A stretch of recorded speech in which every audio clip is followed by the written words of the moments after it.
O relacionamento íntimo com Deus é você e Ele conversarem juntos. Ele o escuta e você o escuta. Você obedece a Ele e Ele o guia. Há uma sensação de intimidade. Dr. Stanley. Iniciamos há 4 décadas o Ministério em Contato com o propósito de levar às pessoas em todo o mundo um relacionamento crescente com Jesus Cristo. Queríamos que todos o conhecessem. Ao longo dos anos, temos visto a grandeza de Deus, seu amor e suas incríveis e impressionantes maneiras de abençoar. Ele tem sido fiel. Então, vamos abrir a palavra de Deus e buscar a face dele juntos. Hoje, em Contato, os 7 hábitos de uma vida piedosa. Você deve analisar cada um deles. Agora, você é uma pessoa piedosa? Quero definir algumas coisas. O hábito é um padrão de comportamento recorrente, muitas vezes inconsciente, que é adquirido através de repetição frequente. A segunda definição é o que é uma vida piedosa. Então, o que é piedoso? É uma vida que não mais procura satisfação através de um estilo de vida pecaminoso. Pelo contrário, tem a sua vontade e vida entregues a Deus. Em outras palavras, chamaríamos isso de vida santificada, não perfeita. Não significa que você nunca peca, mas significa que sua vida está totalmente entregue a Deus. Quero dar-lhe 7 hábitos que todos os crentes devem ter como parte de sua vida. E o primeiro é o hábito de uma vida de oração. E você se lembrará de uma das minhas mensagens favoritas, muito simples, em Marcos, naquele primeiro capítulo, algo que os discípulos nunca conseguiram tomar posse. A Escritura diz, a partir do versículo 35, de madrugada, quando ainda estava escuro, Jesus levantou-se e saiu de casa e foi para um lugar deserto, onde ficou orando. Simão e seus companheiros foram procurá-lo. E ao encontrá-lo, disseram: todos estão te procurando. É isso típico acerca da maneira como as pessoas às vezes agem. Jesus está fazendo o que é mais importante na vida.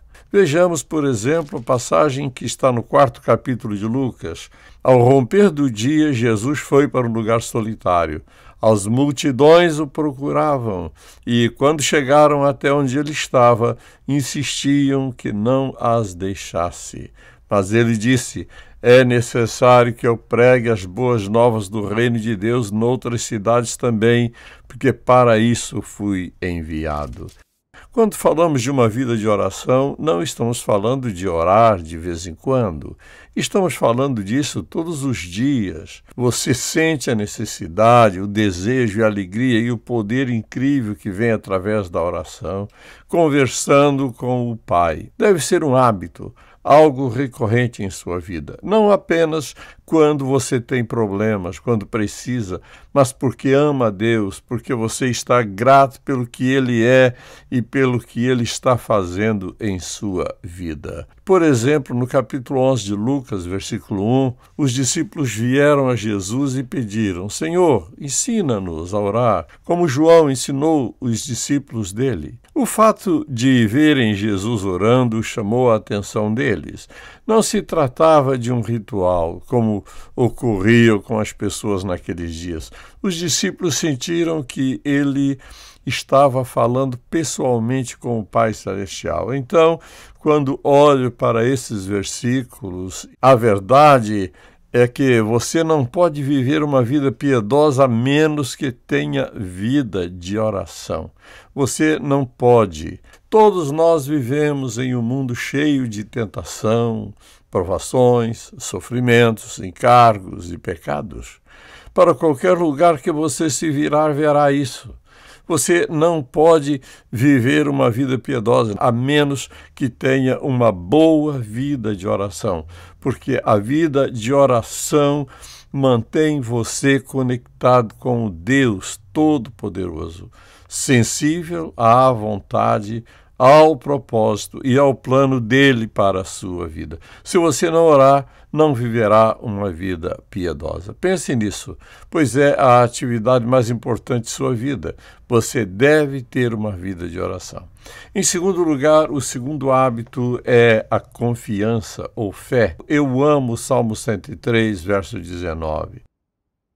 A Bíblia diz: o Senhor estabeleceu o seu trono nos céus, e como rei domina sobre tudo o que existe. Pense no que o verso diz.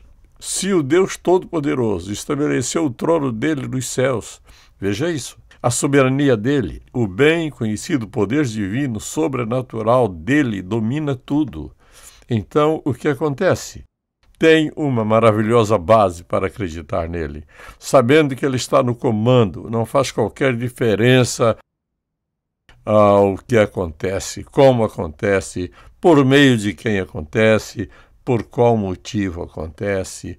Eu sei que Deus está no controle e posso confiar nele em tudo que ele permite que me aconteça. Porque se você não o obedece, você não confia nele. E se você não confia nele, não vai orar. E você tem que perguntar a si mesmo: onde está a minha confiança em Deus? Confie no Senhor de todo o seu coração e não se apoie em seu próprio entendimento. Reconheça o Senhor em todos os seus caminhos e ele endireitará as suas veredas. Cito muitas vezes este versículo para você porque é um texto básico. Quando você e eu confiamos nele, o que acontece? Ele constrói a intimidade com ele. E a intimidade significa que eu tenho um relacionamento íntimo com ele. Não tenho que me apresentar a ele. O relacionamento íntimo com uma pessoa significa a maneira como eles pensam, do jeito que eles sentem. O relacionamento íntimo é o que todos os esposos e esposas devem ter todos os dias de sua vida. O relacionamento íntimo com Deus é você e ele. Ele o escuta e você o escuta. Você obedece a ele e ele o guia.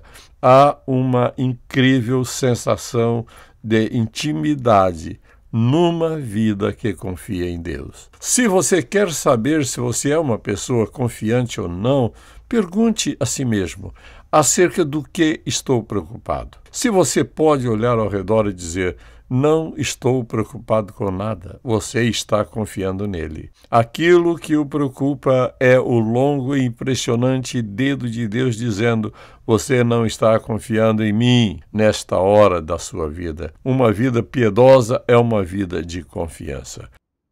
O terceiro hábito nessa ótima vida é o hábito de meditar na palavra de Deus. Eu não sei quão importante é isso para você, mas as Escrituras estão falando dessa importância a cada momento. Veja o que o salmista diz no Salmo 63, versos 6 a 8. Escute. Quando me deito, lembro-me de ti, penso em ti durante as vigílias da noite, porque és a minha ajuda, canto de alegria à sombra das tuas asas. A minha alma apega-se a ti, a tua mão direita me sustém. Agora, o que significa meditar? Significa que eu leio e fico pensando naquilo que li. Significa buscar de todo o coração o sentido daquilo que Deus está dizendo. Faço perguntas a Ele acerca do que se passa na minha mente. Eu recebo o que Ele traz à minha mente e medito nele. É isso o que a meditação faz. A meditação é como olhar no espelho, olhar para além do espelho. Vejo o que Deus vê e então vejo além disso, vejo a Ele. Seu foco está nele. Quando você começa a se concentrar em Deus, as preocupações se afastam e você já não tem a sua mente contaminada com todo tipo de coisas que nada fazem de bom. A meditação é parte absolutamente essencial numa vida piedosa. Se não há meditação, você não vai viver uma vida piedosa. Você não pode. Quando você se levanta de manhã, quanto do mundo se multiplica em seu pensamento? Você tem que se vestir, é claro, tomar o café da manhã, pegar o carro e dirigir na via expressa ou em outra qualquer e finalmente começar a trabalhar, e então é conversa o dia todo. O dia todo e sua mente está cheia. Então você deve voltar ao seu carro, pegar a estrada e o tráfego novamente no caminho de casa. E quando você chega lá, você se despede, relaxa e depois janta. Eu posso completar o seu dia mesmo sem conhecê-lo, porque é isso que fazemos. E então, onde está Deus? Onde está o tempo privado de Deus com você? O que produz uma vida piedosa é o tempo a sós com Ele, ansiando por Ele, meditando nele, pensando nele. Há um quarto hábito muito importante, é aquele que você ouve o tempo todo, obedecer a Deus. Quero voltar para Deuteronômio 27, todo o caminho de volta para o Antigo Testamento, porque aqui o assunto da obediência está claro no versículo 10. Deus, falando através de Moisés para o seu povo, aqui está o que ele disse: obedeça ao Senhor, ao seu Deus, e siga os seus mandamentos e decretos que hoje lhe dou. E em seguida, mais adiante, no capítulo 28, verso 1, se vocês obedecerem fielmente ao Senhor, ao seu Deus, você sabe o que significa? Consistentemente. E seguirem cuidadosamente todos os seus mandamentos que hoje lhes dou, o Senhor, o seu Deus, os colocará muito acima de todas as nações da terra. Ele estava falando acerca de Israel, mas coloque-se nessa posição. Quando você e eu obedecemos a Deus, nós, escutem, estamos caminhando em um nível mais alto. Como o mundo vive. Eles vivem com todos os tipos de maus pensamentos e ocupados, sem tempo para Deus. Você escolheu seguir a Jesus. E segui-lo significa que você vive em um nível mais alto. Isso não significa que você esteja olhando de cima para baixo para outras pessoas. Significa apenas que você escolheu viver num padrão superior ao padrão mundano. Isso não significa que somos melhores do que outras pessoas, mas significa que o nosso estilo de vida é melhor que o estilo de vida do mundo. Agora, eu tenho o hábito de realmente orar, confiar e meditar na palavra de Deus? Seria eu considerado um filho obediente de Deus? Quantas vezes você disse a você mesmo, pode dizer o mesmo que eu: o jeito sábio de viver é obedecer a Deus, depois deixar todas as consequências e circunstâncias para Ele. Só farei isso se tiver uma vida de oração. Só se eu confiar é a única maneira de fazer isso. Estes são simples hábitos que fazem de você uma vida que agrada a Deus. Não há nada que possa impedir você de obedecer e andar nesses 7 hábitos. Nada, exceto uma escolha que você faz. Você tem que escolher algumas coisas. Ir com o mundo ou com Deus. Não ande pelos caminhos do mundo, ande pelo caminho de Deus. A razão pela qual eu mencionei 7 hábitos, um hábito é um padrão recorrente, muitas vezes inconsciente, que é adquirido através da repetição frequente, algo que você e eu fazemos continuamente. Agora, cada coisa que mencionei até agora você pode fazer. A razão pela qual você não faz isso, a razão pela qual não fazemos coisas absolutamente sagradas, piedosas, incríveis, mudando a vida, conservando hábitos sadios, é porque decidimos escolher o caminho do mundo. E não importa quem você é, quão talentoso você é, quanto dinheiro você tem ou quão sábio você pensa que é, quanta educação você tem, você não pode viver uma vida piedosa, a melhor vida, sem praticar esses 7 hábitos. Agora, qual é o quinto? O quinto hábito é a dependência do Espírito Santo. Isso significa que entrego minha vida à presença permanente do Espírito Santo. Lembra-se do que Jesus disse aos seus discípulos? Ele disse: sentem-se, esperem em Jerusalém até que vocês sejam revestidos, isto é, até que o Espírito Santo entre na vida de vocês. E quando ele vier, então vocês estarão prontos para fazer o que eu designei que façam. Então, dei algumas escrituras aqui. No capítulo 5 de Efésios, você se lembra do que diz a Escritura nessa passagem particular? Não se embriaguem com vinho, que leva à libertinagem, mas deixem-se encher pelo Espírito. Agora, se eu tomasse um jarro do tamanho de 1 litro e configurasse-o aqui e eu o tivesse com água pela metade, você diria que está apenas metade cheio. Só ficaria cheio quando chegasse ao topo completo. Quando Paulo diz deixem-se encher, esse verbo grego quer dizer estar sendo cheio, o que significa algo contínuo. Na manhã em que você acorda, em meio à sua oração, ou antes de você meditar, antes mesmo de sair de casa, de sair da cama, você deveria dizer: Senhor, eu só quero que tu me enchas com o teu Espírito hoje. Jesus disse aos seus discípulos em Lucas que antes deles fazerem o que deveriam fazer, que esperassem na cidade de Jerusalém até que fossem cheios, até que o Espírito Santo viesse sobre eles para habitar neles. Jesus disse isso pelo simples motivo de que eles não estavam equipados para fazer o trabalho deles sem a presença permanente neles do Espírito Santo que os capacitaria.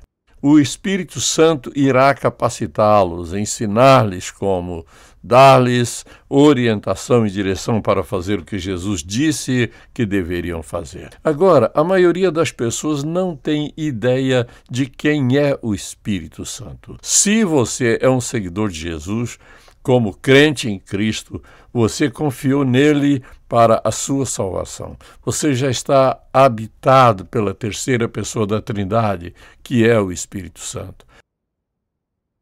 Quando você e eu escolhemos desobedecer a Deus, optamos por pecar contra o Espírito Santo, que está dentro de nós. Deus o enviou à nossa vida para que possamos fazer a vontade dele, realizar a obra dele e nunca estarmos desamparados. Você não está sozinho. Você é habitado por Deus, pelo Espírito Santo, que está lá para ajudá-lo, socorrê-lo, incentivá-lo, fortalecê-lo, curá-lo e assim por diante. Ele está lá porque precisamos de Deus em nossa vida e ele sabe disso. Há o sexto hábito, que é dar a Deus e aos outros. No capítulo 6 de Lucas, que é um capítulo muito, muito familiar, você se lembra de que ele diz: deem e lhes será dado. Ele diz: uma boa medida, calcada, sacudida e transbordante será dada a vocês, pois a medida que usarem também será usada para medir vocês. Quando penso em dar a Deus, meu exemplo favorito disso é minha primeira professora da escola dominical era esta.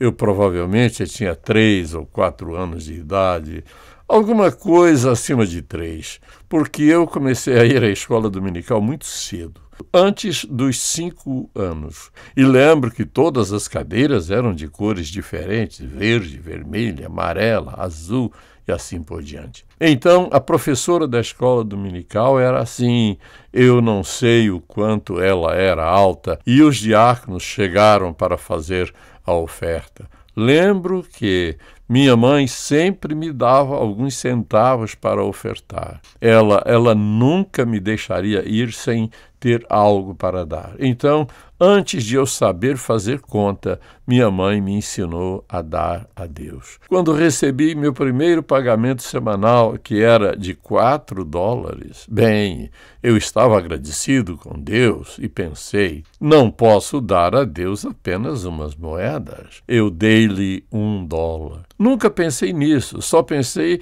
no que Deus conseguiu. Então, depois disso, passei a ganhar $16 por semana. E então dei a Deus mais do que o dízimo disso. Em toda a minha vida, eu nunca dei apenas o dízimo. Pelo simples motivo que aprendi muito cedo na vida, você não pode deixar de dar a Deus. E observe isso. Em segundo lugar, você não pode nem mesmo prever do que você vai precisar. E se você não pode prever o que vai necessitar, como você vai gerenciar tudo isso? Então, darmos a Deus e confiarmos nele para fazer exatamente o que ele prometeu fazer. Então, você tem que perguntar a si mesmo, será esse um dos hábitos da minha vida? A Bíblia diz que Deus ama quem dá com alegria, segundo os Coríntios 9, versículo 7. Se ele ama um doador alegre, e quanto àquele que é mesquinho, eu direi, porque Deus não está satisfeito, porque aqui está o que o mesquinho diz. Eu posso fazer sem ele, eu cuido disso, eu posso gerenciar. Seu dinheiro poderia ser queimado durante a noite e você não teria nada, mas escute isso com cuidado. Você nunca estará na situação de não ter nada quando tem Deus vivendo dentro de você e tudo o que você precisa. Deus prometeu providenciar, dar é um hábito incrível em nossa vida. Então, eu lhe daria o sétimo hábito, que é muito importante. Esse é o hábito de perdoar aos outros. Na Escritura, uma das passagens mais claras está no capítulo 4 de Efésios. É possível que a tenhamos lido muitas vezes antes, mas é a verdade, e lemos isso de novo e de novo. Diz a Bíblia, ouça, quando vocês ficarem irados, não pequem. Apaziguem a sua ira antes que o sol se ponha e não deem lugar ao diabo. Passagem realmente muito importante. E então ele diz, não entristeçam o Espírito Santo de Deus, com o qual vocês foram selados para o dia da redenção. Então ele diz no versículo 31, livrem-se de toda amargura, indignação e ira, gritaria e calúnia, bem como de toda maldade. Sejam bondosos e compassivos uns para com os outros, perdoando-os mutuamente, assim como Deus perdoou vocês em Cristo. Piores situações é quando você foi traído. Quando você realmente confiou em alguém, fez o seu melhor para ajudá-los de muitas maneiras, e então eles o traem. Eles fazem o que seria a última coisa que você pensaria que pudessem lhe fazer. Ainda assim, nós devemos perdoar. Agora, aqui estão 7 hábitos. Ouça com cuidado. Eu poderia ter feito isso de muitas maneiras diferentes, mas queria que você visse cada texto e que todos os 7 hábitos viessem à tona, a fim de que cada pessoa aqui pudesse entender plenamente todos eles, para que você, por meio deles, pudesse viver uma vida piedosa, uma vida muitas vezes abençoada de muitas e diferentes maneiras. É uma escolha que você faz. Vamos orar em 1 segundo. E nessa oração, vou orar para que você seja sábio e diga a Deus: Senhor, quero esses 7 hábitos em minha vida e começarei hoje mesmo a trabalhar nesse sentido. É um processo de santificação em sua vida. Você vai viver todos eles todos os dias? Não. Mas aqui está o que você pode fazer. Você pede perdão a Deus e diz: mostra-me, Senhor, por que falhei com fulano.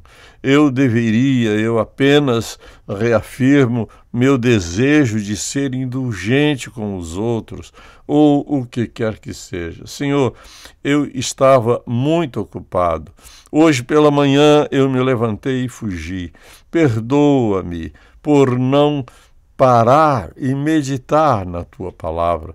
Quero entregar minha vida a Ti, me entregar a Ti. Cometi um erro, Deus. Não quero fazer isso de novo. Você acha que Deus não vai corrigi-lo? Sim, Ele vai. Ele irá corrigi-lo. Para que você não se esqueça, Ele vai dar-lhe problemas suficientes uma manhã quando você se levantar e ignorá-lo. Ouça, você sabe por que Ele faria isso? Porque Ele nos ama. Pense nisso. Eu acredito com toda certeza que esses 7 hábitos transformarão sua vida e o capacitarão a viver uma vida tão significativa, mais do que seu coração poderia desejar. Se você está aqui hoje e não é cristão, não é salvo e nunca confiou em Jesus como seu Salvador, eu entendo o quanto isso é problemático. Deixe-me dizer isso. Você nunca entenderá ou será capaz de aproveitar a vida até que entregue sua vida a Cristo, porque você nunca pode perder por render-se a Jesus. Você deve pedir ao Senhor que perdoe o seu pecado, não porque você o merece, mas porque Jesus foi à cruz,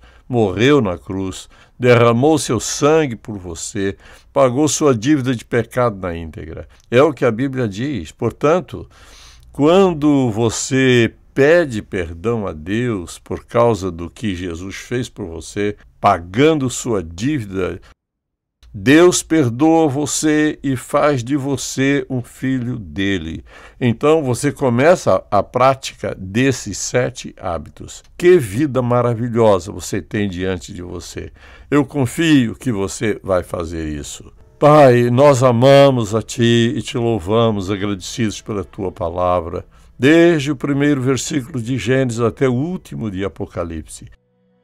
Estamos orando hoje para que Tu nos dês a sabedoria de reconhecer que com esses 7 hábitos todas as coisas vão tomar o seu lugar, que assim abriremos uma porta para o melhor de Tuas bênçãos.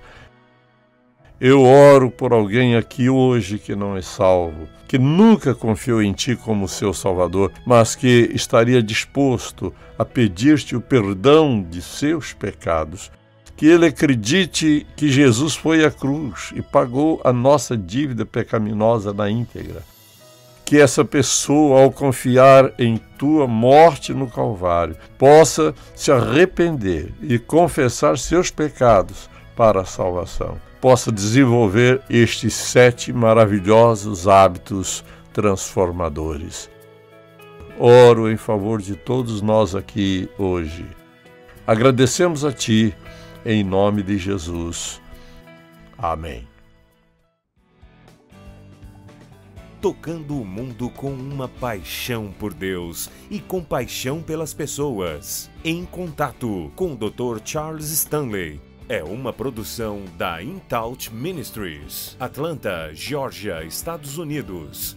Este programa só é possível pela graça de Deus e a fidelidade de nossos parceiros de ministério ao redor do mundo.